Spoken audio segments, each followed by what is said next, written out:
Hello there. Welcome to another edition of World of Africa on WION The World is One. I'm Eric Njoka. Thank you for joining us. This week we focus on the West African states that formed the Sahel Alliance, the war in Ethiopia, and the debacle of a stilt houses called Makoko in Nigeria. The show starts now.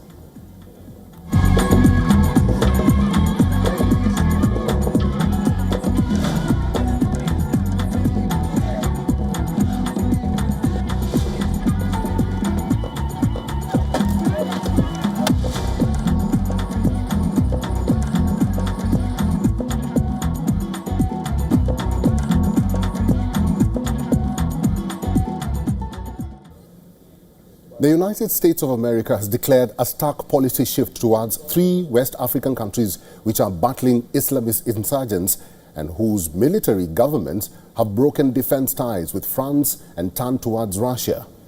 The US says it is looking forward to cooperating with Mali's allies, neighboring Burkina Faso and Niger, on shared security and economic interests. Here is our cover report.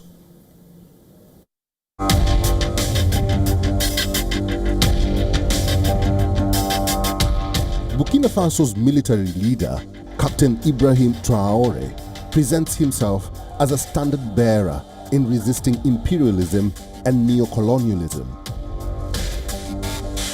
Through vigorous social media promotion, he has gained huge support for this stance and personal popularity among young people across the continent and beyond. The Trump administration has made plain that it is unconcerned by the regime's rejection of the European-style constitutional model of elected civilian governments. Trump's return to the presidency, he said that supporting the fight against terrorism was now the main focus. Then, last month, AFRICOM's deputy head, General John Brennan, confirmed that the US was continuing to actively support the three military-run countries in their struggle against jihadist groups and Islamic State in particular. The motives for Trump's shift in approach seem to be threefold. We still collaborate. We have actually shared information with some of them to attack key terrorist targets, but it's very different than it was even 2 or 3 years ago. We were trying to work with them to assuage them that we have intentions to help them, but there's obviously other competitors that are whispering in their ear, telling them mis and disinformation about our intentions. So we're breaking through that network. The jihadist activity is also a threat to the Sahel's export of valuable or strategically important minerals. The region is a major producer of gold, and Mali also produces lithium, a key ingredient in rechargeable batteries and also used in some medication. While Niger has significant uranium reserves, Niger's military government has seized control of the country's main uranium mine from the long-standing French operator Orano and is now lining up Russia as its new partner in the sector. The Trump administration also appears concerned not to leave Russia to play the role of sole external defense partner of the three countries. Yeah, there's Russians are in those three countries, and then there's online presence of different nations, contracted cyber actors from the private sector who are contracted by China, Russia to do malign activity in support of their own interests. Following the spate of coups, ECOWAS tried to pressure the military leaders into promising firm dates for new elections. But in response, Niger, Burkina Faso and Mali withdrew from the bloc last year, and they are now focused on building up their own confederation, the Alliance of the Sahel States. Because they are no longer members, ECOWAS has no responsibility for addressing their internal governance values, and this has freed its dozen remaining member states to themselves just to try to rebuild practical cooperation with the three countries in the fight against Islamist groups. This is a major priority for governments across the region at a time when militants have been infiltrating over the borders to stage attacks or hide in the north of countries such as Benin, Nigeria and Togo, Ghana, and Ivory Coast. Africa Bureau, WION, World is One.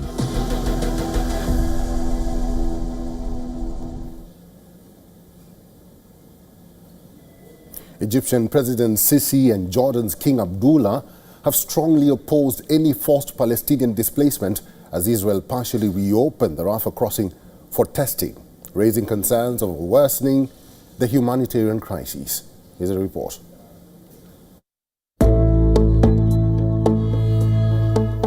Egypt's President Sisi welcomed Jordan's King Abdullah to Cairo on the 1st of February for talks on restoring stability to the Middle East region. The two leaders reiterated their opposition to any attempts to displace the Palestinian people from their land, according to a statement from the Egyptian presidency. They stressed the need to fully implement the Gaza ceasefire, allow unhindered humanitarian aid, and accelerate reconstruction efforts in the territory. The meeting came as Israel announced the partial reopening of the Rafah border crossing between the devastated Gaza Strip and Egypt. Cairo has long opposed plans to displace Palestinians from Gaza, saying it would constitute an ethnic cleansing and the end of any hope for a Palestinian state. Egypt is also concerned that a major influx of refugees from Gaza, possibly including Hamas fighters, would be costly and pose an immediate security concern. From the war's onset in October 2023, Egypt has vehemently rejected the idea broached by several Israeli officials that Gaza's Palestinians should go to Sinai, keen to avoid a refugee crisis that would threaten its national security and further unsettle the Middle East. Cairo's attitude stems from principled solidarity with the Palestinian cause and historical suspicions of Israel's intentions toward the Palestinians. But Egyptian officials also worry that an influx of Palestinians, including militants, into the Sinai could revive the jihadist insurgency that racked the peninsula for some years. Western partners have, at least since mid-October 2023, taken a clear stance against such displacement, while the actual threat of it has waxed and waned. But it remains uppermost on Egypt's list of concerns, particularly given the escalation in Rafah. The Trump administration had suggested in 2025 removing Palestinians from Gaza to other countries, such as Jordan, Egypt, Indonesia, and potentially others, using the justification of the thorough destruction of Gaza and the timeline it would take to reconstruct the Strip. Washington wants Islamic countries to share the burden of the war. However, the potential plan to remove Palestinians from the Gaza Strip faces pushback not only from Jordan and Egypt, but also from the Arab League and human rights organizations, which see the move as ethnic cleansing.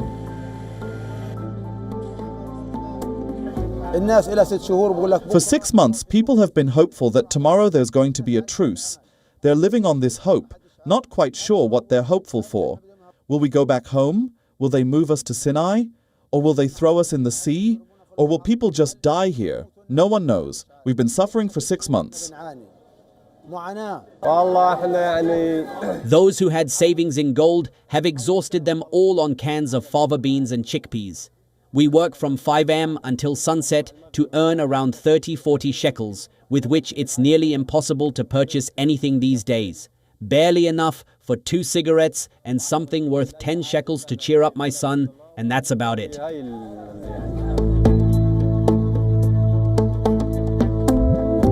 The Kingdom of Jordan, which currently has great relations with Israel and a permanent contingent of U.S. forces in the country, has a dark past with displaced Palestinians. In the aftermath of Israel's decisive victory during the Six-Day War, the West Bank came under Israeli control, creating an even larger refugee crisis in the kingdom.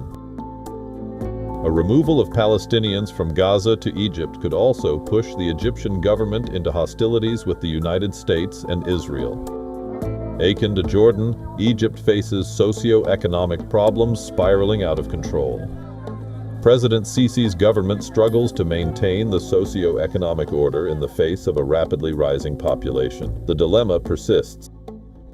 Africa Bureau, WION, World is One.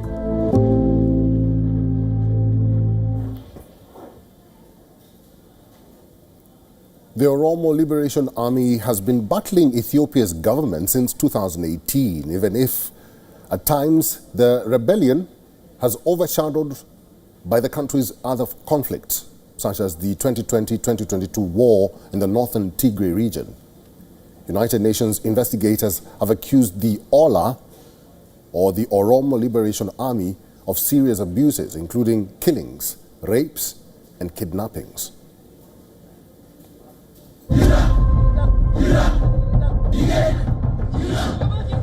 Wanted by the Ethiopian government, rebel military leader Jal Maru moves constantly to stay ahead of drones hunting him from the skies.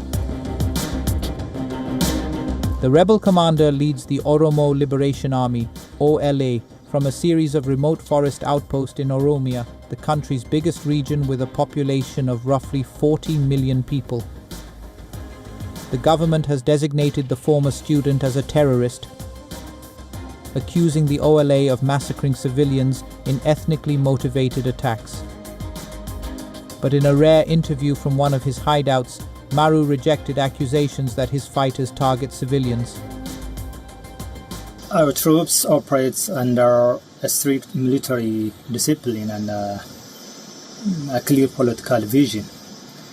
We categorically reject and condemn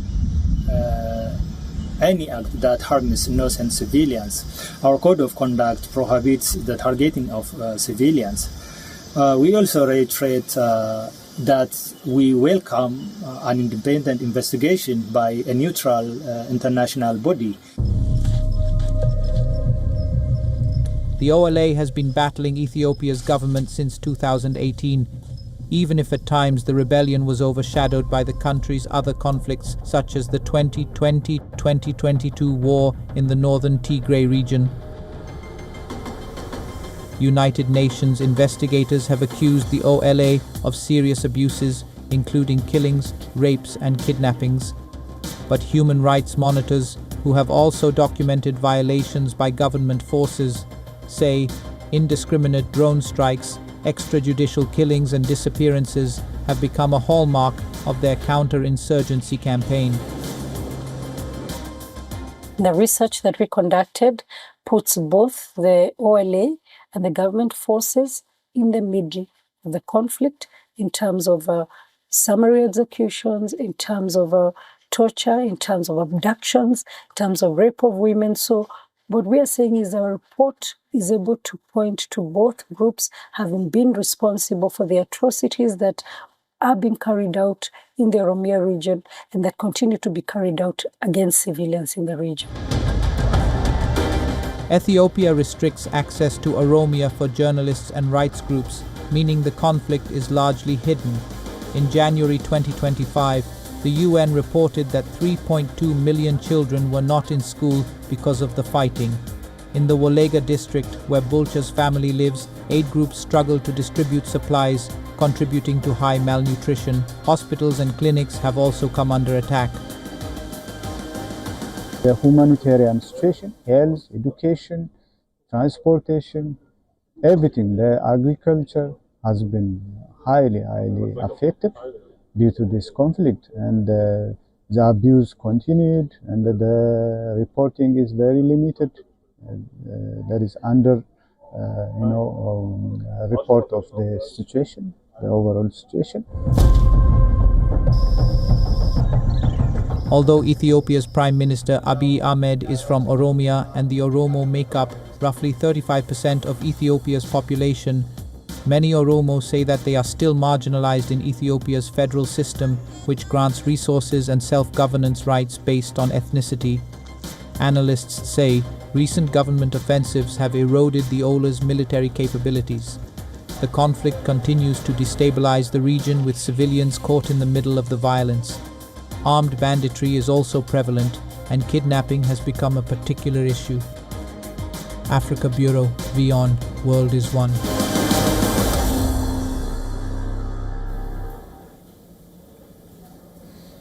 The Lagos state government has declared that the recent demolitions in Makoko were part of a broader statewide safety and environmental policy aimed at preventing disasters linked to unsafe settlements, fire outbreaks, and high-risk infrastructure locations.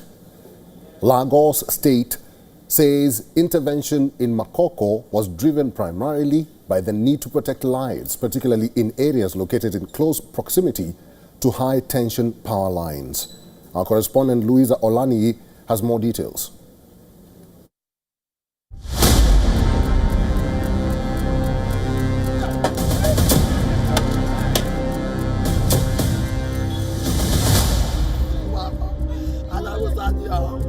Thousands of residents in historic Makoko waterfront community have been left homeless after authorities demolished their houses, displacing families who have lived for generations above the Lagos Lagoon. Residents watched as wooden homes were pulled down in what was once one of Africa's largest floating settlements in the 19th century Old Venice of Nigeria, where narrow waterways served as streets. Fishing and informal trade sustained daily life. Abayomi Meso 30, who ran a small logistics business transporting goods by boat, said he had lost both his home and livelihood.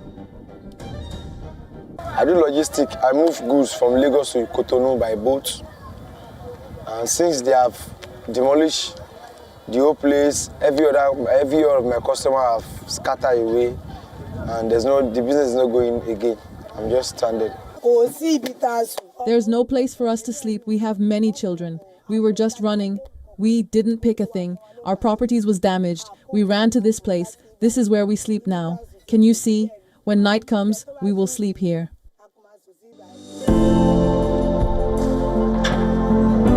Makoko has long faced eviction threats. As authorities cite environmental risks, public health concerns, and urban renewal plans. Many residents work in fishing, sawmilling, and informal trades and say they have nowhere else to go. Previous attempts to clear the area, including a 2012 demolition of homes, drew criticism from human rights groups over alleged forced evictions without resettlement plans. Right now, all the schools that we have in Makoko are being demolished, and our children now are just home. All of them is home, and it's going to affect the education system very, very, very bad. Nigerian police fired tear gas to disperse residents protesting over demolition work, with one protester reportedly injured. More than 1,000 angry residents and affected families marched to the Lagos State House of Assembly to express their outrage over the demolitions.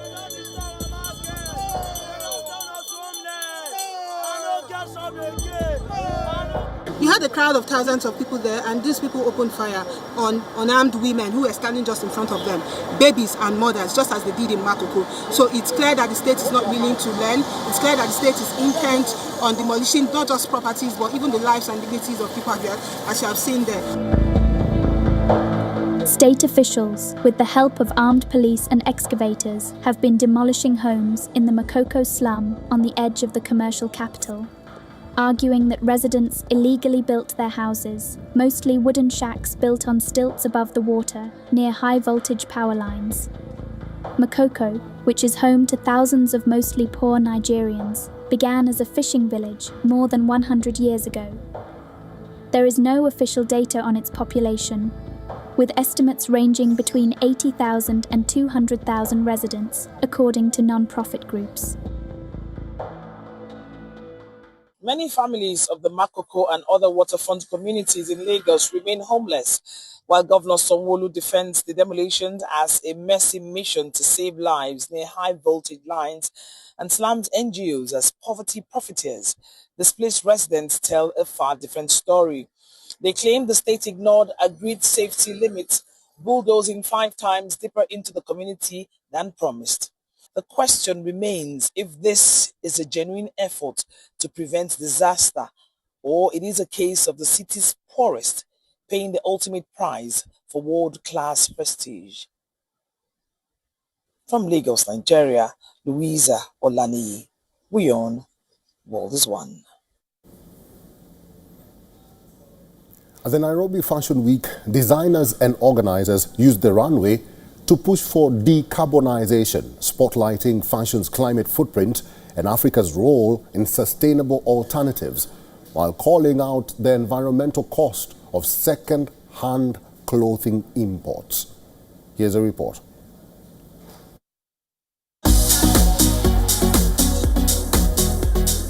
The catwalk at Nairobi Fashion Week shimmered with upcycled silks and reworked denim on the 31st of January as Kenyan designers embraced a decarbonized theme, urging slower, longer-lasting fashion. Just a few kilometers away, trucks unloaded fresh bales of second-hand clothing at Gikomba, one of East Africa's largest thrift markets, a daily influx that sustains millions of livelihoods even as it fuels a mounting textile waste crisis. When you talk about decarbonize, a lot of people think about fossil fuels, but fashion is the second emitter of global carbon emissions. So we have to think about it critically and best see how we can address it. Designer John Kaviki closed his show to applause after unveiling a collection made from 80% upcycled materials, much of it sourced through Nairobi's informal resale economy. The event's decarbonized brief called on designers to champion slow fashion, conscious production, and intentional creativity. I think it worked perfectly for me because 80% of the collection I showcased for today was all upcycled fabric. So I bought a lot of these fabrics that you saw in the collection, all from the second-hand market, local markets, the Gikomba. So I used those ones and created pieces that can still be, they look like fresh. So for me, that was, it really worked with the theme and tied with the idea of being able to do this and create something that's amazing with a story behind it. At Gikomba Market, second-hand jeans dealer Nelson Kamau split open a bale, inspecting seams and stains. You can open a bale and find that the quality and the fashion that you require to have is not going with the same with what you have in the mind, and what the customers do require. Second-hand clothing, they are cheaper as comparing to the new one. And another thing, they have good quality and better quality. The contrast captured this year's Fashion Week, a runway push for durability set against a flood of used garments, many synthetic that may become waste within days. Kenya imported about 206,000 tons of used clothing in the year to March 2024, a roughly 15% annual rise, supporting around 2 million jobs. A 2025 study by the Institute of Economic Affairs and the Mitumba Consortium Association of Kenya found that 24.2 million Kenyans, nearly half the population, bought second-hand clothes in 2023. For some young creatives, that waste is also raw material. A lot of people don't understand the meaning of sustainability, can say like that. You know, for example, when I do something called upcycling of these raw materials, this material, someone has used it already and he's thrown it away. And me, as a creative designer, I just decided to take it and make it a new thing again so that someone can use it again. Now, when you come down here to Africa, we are very sustainable. We use sustainable fabrics in developing our collections and pieces, but the message that is coming out of here, out of the home of the unit, is for us to decarbonize.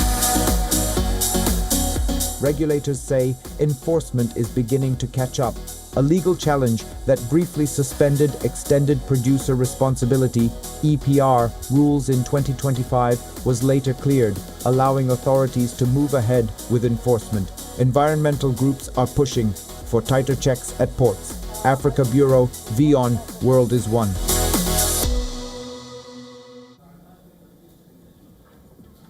And that is what is creating a buzz in Africa this week. Get in touch with us on YouTube, our website, and all our social platforms and share your story from the continent with us.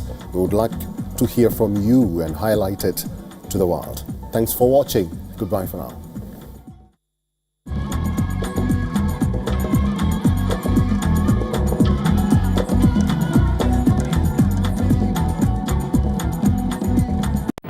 Rashtriya Swayamsevak Sangh.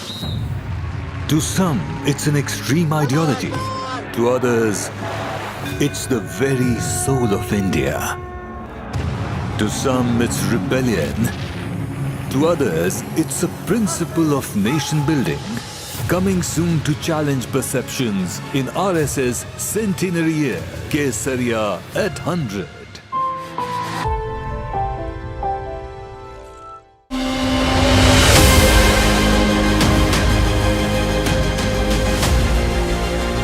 And welcome to a brand new edition of South India, a daily dynamic show that will capture the pulse of Southern